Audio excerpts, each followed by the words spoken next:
face hides a scrambled mind as it... All night. Oh, there's a nice uppercut that time!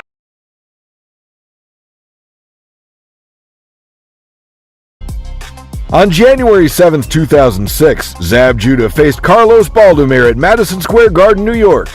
Balamir was a 16-1 underdog. Judah fought at a measured pace in the early going as his foe attempted to come to grips with the champion's speed, something that wasn't going so well as Judah easily got in his quick left hand almost at will. Judah did his best to push the action in the third, but for some reason Balamir's awkward style was making the fight a series of sloppy clinches. By round 7, Balamir was still pointing to his chin and coming forward. That persistence finally paid off when he drilled Judah with a right hand and put him on rubbery legs. In round 8, Judah had his moments and back to the fight. Balamir scored well with both hands in the first half of round 10 while Judah came on strong late. Finally realizing that Balamir wasn't going anywhere, Judah wisely picked his shots and varied the intensity of his blows in the 11th. The 12th round was Balamir's though, as the Argentinian strongman jarred Judah again, briefly with wild shots before the bell rang. Balamir, an unheralded mandatory challenger, outpointed Judah via unanimous decision, 115-113, 114-113, and 115-112. Balamir now getting hit with more counter punches as he comes in, so Judah picking up one that's here in this fight, and is still there. It's more a question of how effective has... Right hand, scored by Balamir, and it's got Judah off balance, bouncing off the rope. Balamir just continues to chase Judah around. And let me tell you, the smartest thing Balamir is doing is still ripping that body. Wow, that right hand was big. Judah's in trouble. Oh boy, is he ever. Just trying to hang on. His legs are wobbly.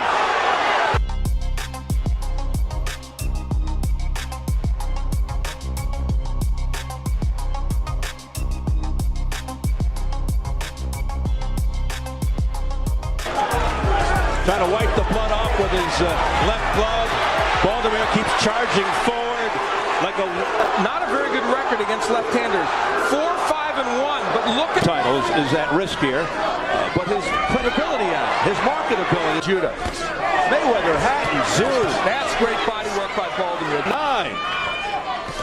Yes, round 9. And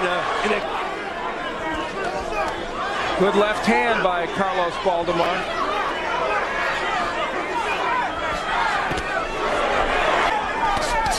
Nice combination, left, right.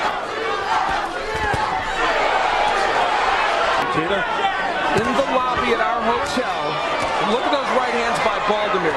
A couple of gym rats from here in New York came to the scorecard. Right. Spinx in St. Louis. Oh, nice shots by Judah. His best shots of the last 4 or 5 rounds. Quick combination by Zab Judah there. Now he's starting to land. Ooh, nice right by Balamir. I think that stunned Judah. Yeah.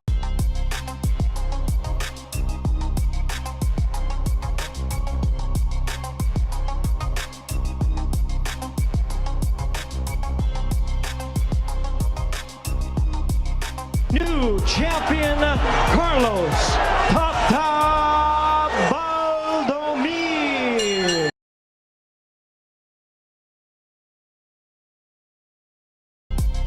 On February 15, 1978, Muhammad Ali faced Leon Spinx at Hilton Hotel, Las Vegas. Spinx was the 10-1 underdog. Ali, of course, didn't abandon his favorite style of defense at the ropes. He hoped that Spinx would become quickly exhausted, which would allow him to playfully deal with him. But Leon fluttered like a butterfly and stung like a bee, as the greatest did in his best years. Only toward the equator of the fight did the greatest realize his mistake and frantically tried to correct the situation. But it was too late. Spinx looked fresher and faster throughout the fight, not allowing Ali to even take a breath, let alone turn the tide of the fight. Muhammad had to correct the situation in the last rounds. The judges were definitely committed to his victory. But the younger opponent dominated until the final bell, and 2 of the 3 referees did not have the heart to give Ali the victory. The incredible upset spurred the greatest, and he decided to stay in big-time sports. After 7 months later, the revenge took place. Ali prepared much better and completely outplayed Spinx. But even this could not brighten up the defeat in the first match. up with injuries, obviously experience of going into the points win.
Showing off of fathoms only.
They knew.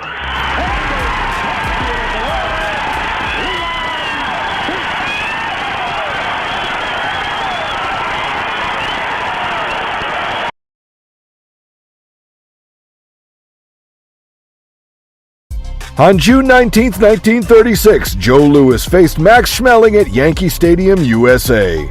Louis was the 10-1 favorite over the German boxer.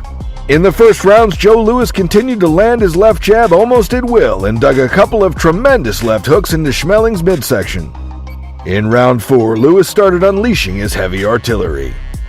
Suddenly, after Louis withdrew his left hand after landing yet another jab, Schmeling uncorked a tremendous right hand over the top of Louis's left.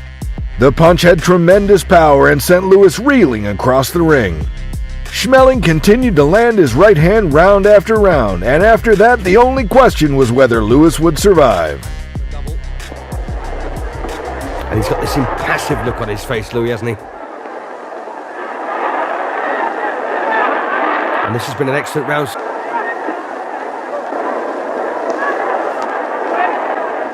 Right hand, and he's dead. So sometimes very, very hard to catch a wounded man, as Louis is. But he was...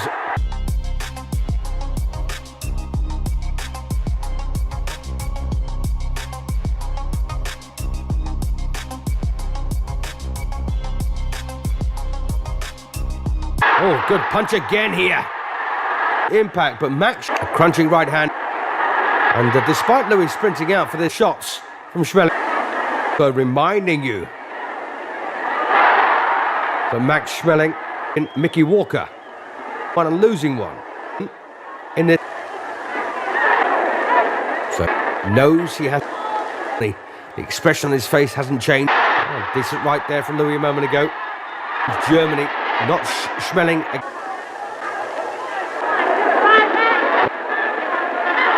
And again the right hand through the gap.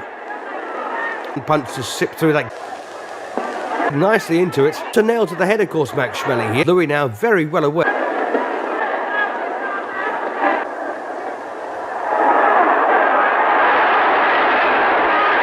despite anything that Joe Louis...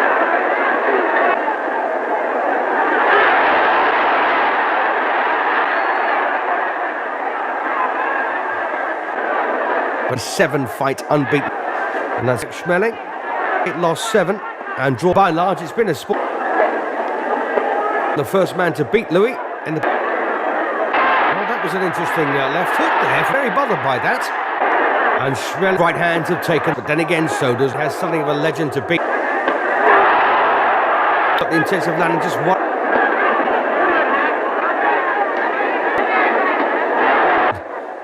Schmeling is the danger punch. 10.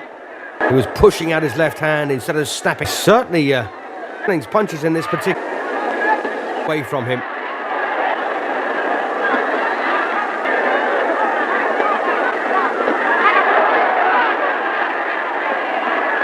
Well, one of the few spells of infight. The battle was finally over in round 12. It's estimated that Lewis took at least 57 of Schmeling's right-hand bombs before he was finally knocked out. It was the only time that Lewis would be knocked out while he was in his prime. Will he beat the kid's head? He can't beat the count, sure, it's all over. So Max Schmeling wins. Terrific win from Max Schmeling and unexpected against the undefeated Joe Louis.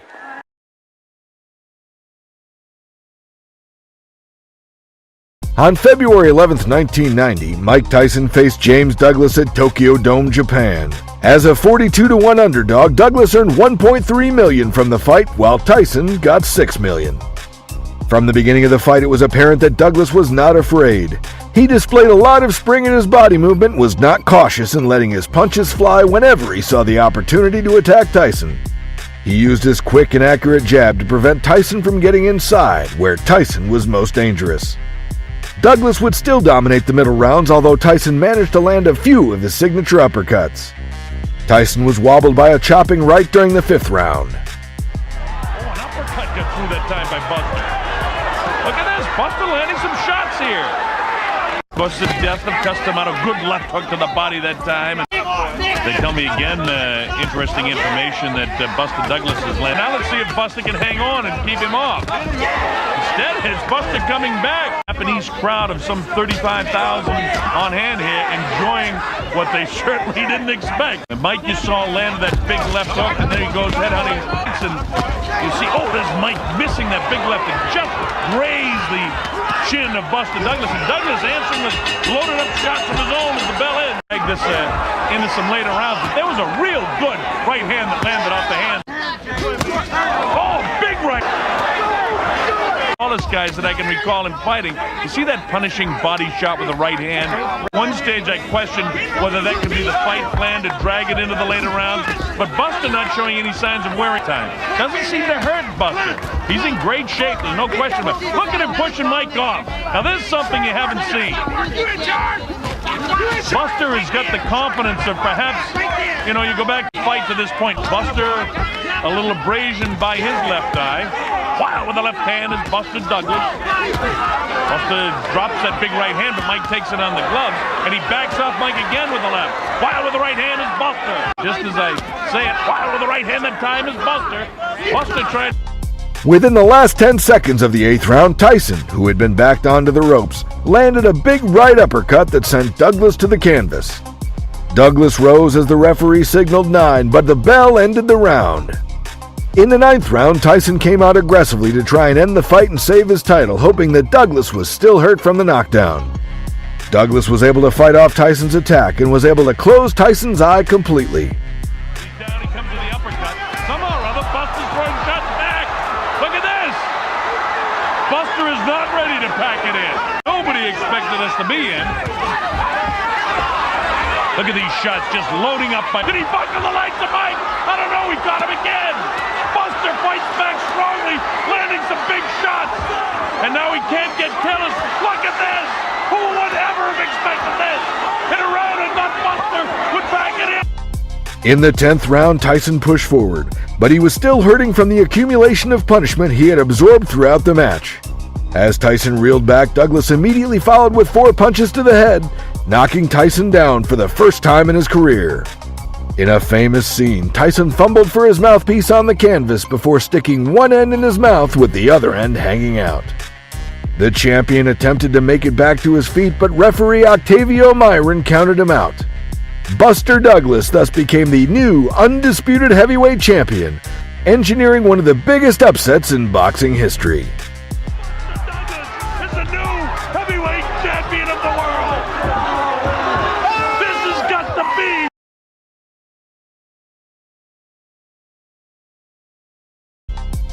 On September 21, 1985, Larry Holmes faced Michael Spinx at Outdoor Arena Las Vegas. Holmes, who was a 6-1 favorite entering the bout, had previously beaten Michael's brother Leon in June 1981. Holmes received $3.5 million for the fight, while Spinx received $1.1 million. During the first 2 rounds, Holmes was able to control the pace using his jab. As the bout went on, Spinx was able to use unpredictable movement to throw flurries of punches from unexpected angles, which scored points but never troubled the champion. By the last few rounds, the pattern had formed, with Holmes coming forward, loading up, scoring with hard punches but never landing anything that looked like hurting Spinx.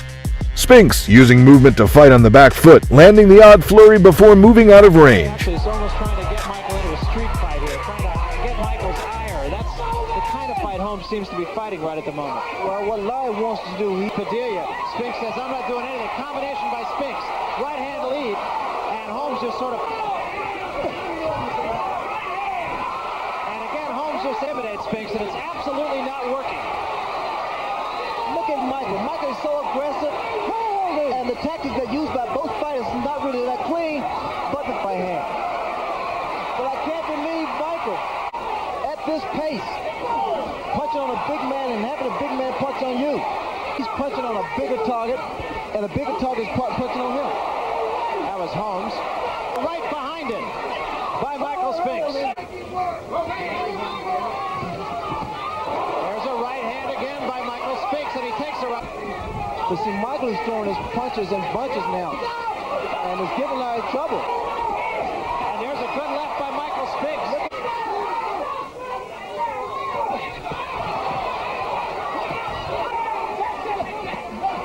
Three-punch combination by Spinx. Oh! Right hand lead by Michael Spinx.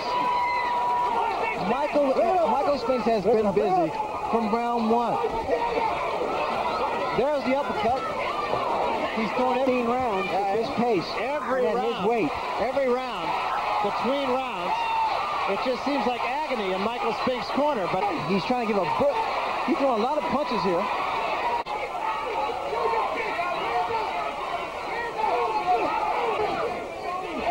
It's the body shots that's going to do the damage.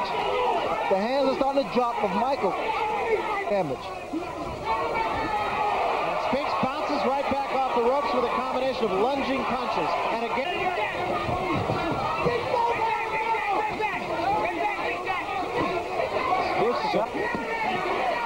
That was another good body shot. Three right hands by Spinx. Spinx hasn't actually been throwing a lot of punches the last two rounds, though. Now he picks up the pace. It's too bad. Chopping right by Spinx. Spinx is better inside.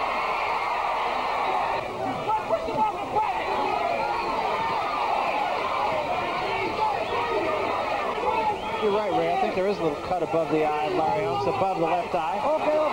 Michael directed at Padilla. Might have been at Butch Lewis. Larry just can't get set. Again, you know, so Spinx is basically he's able to get him off. Four rounds of boxing remaining here. And Michael Spinx has not only captured the crowd, He's just following his man around. He should be cutting that baby off. Come on, Larry. Spinx half hot. he's answered that question. No question about it. Oh, look at this. And they were telling the champion that in no uncertain terms. Mike, Perhaps not classified as family entertainment, but this good overhead right that time by Spinx and a wild left hand. Michael's still aggressive. That's the way he started the last round too, but then he settles in. There was a right hand. It was Holmes stalks him. That right hand was a little short. Will not do the same. Holmes too, which not too many fighters do at this stage of the fight. Both men just fighting up. There's a right hand by Spinx. Crowd around us chanting Larry, Larry, but it may be. It was a tough and bloody fight, but in the end, the 35-year-old Holmes began to run out of breath, and the final 2 or 3 rounds forced the jury to vote for Spinx. Michael avenged his brother Leon Spinx by defeating Holmes on points. The victory made Spinx the first ever light heavyweight champion to win the heavyweight title.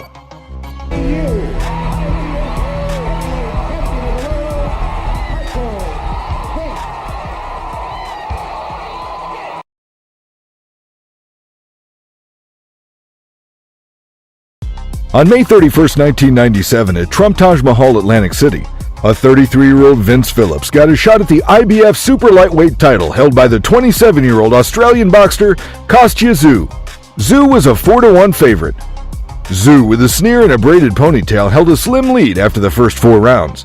He scored with left-right-left combinations, while Phillips occasionally landed right hands that stung Zab but would not make him back off.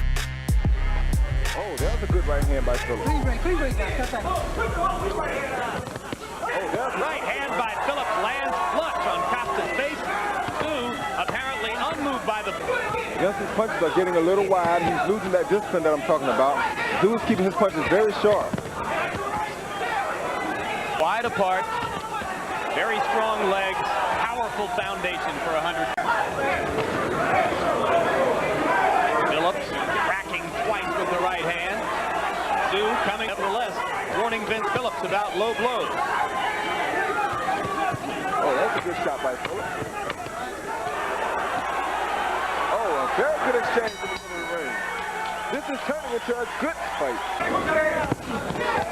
Hard right hand over the top by Vince Phillips.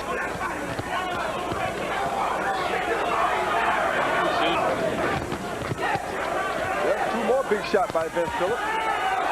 Just seemed to have no effect on Kosta.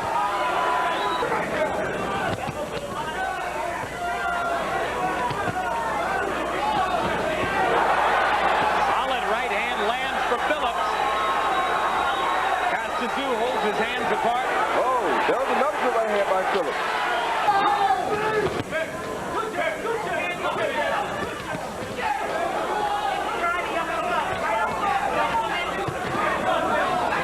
As alert as you would if you were backing up or coming forward on your toes. Oh, that was a good right hand by Johnson. Quick right hand over the top by Phillips. Again, they trade ending at a higher percentage rate. Vince Phillips throwing more punches. Hard right hand. Oh, good body shot by Phillips. Very good body shot. It may give Vince... Right hand lands flush for Phillips. Kosta comes forward again. Phillips asserted himself more in the middle rounds, tagging Zab with increasing frequency. In the 7th, after Phillips' right had sent Zab's mouthpiece flying and dropped the champion to a knee, the sneer disappeared. A cut emerged under Zab's left brow. Zab regained his senses later to open a more serious gash over Phillips' right eye, a gash that originated from an accidental headbutt.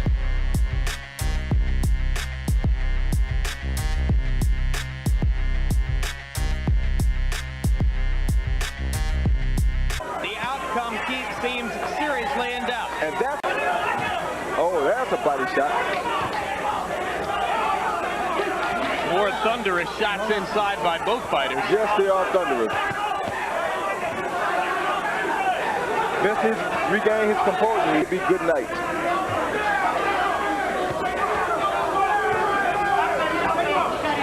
Oh, that was another good right hand by Vincent. Sledgehammer right hand inside by Phillips.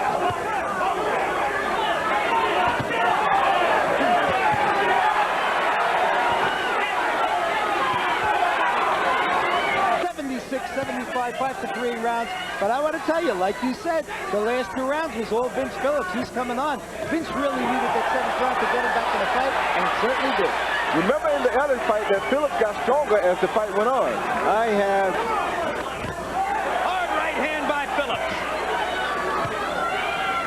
Good right hand counter by Zab. Zab takes the left hook.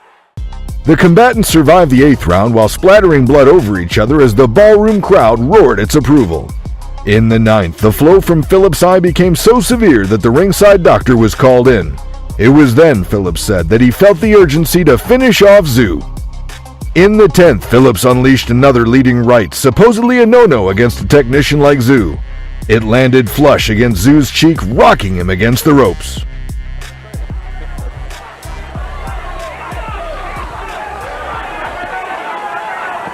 Oh, that was a good body shot by Phillips. In round 9, Kosta, Zab, and Vince Phillips throwing and landing at just about an equal rate.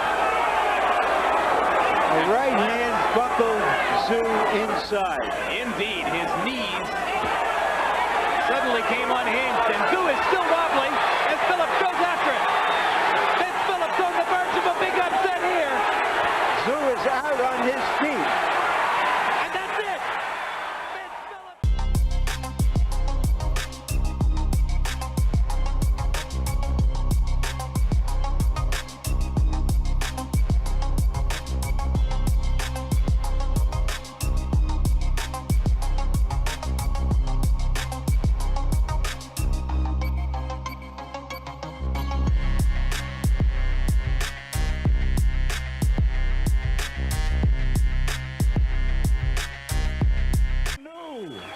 RBF Junior Welterweight Champion of the World, Vince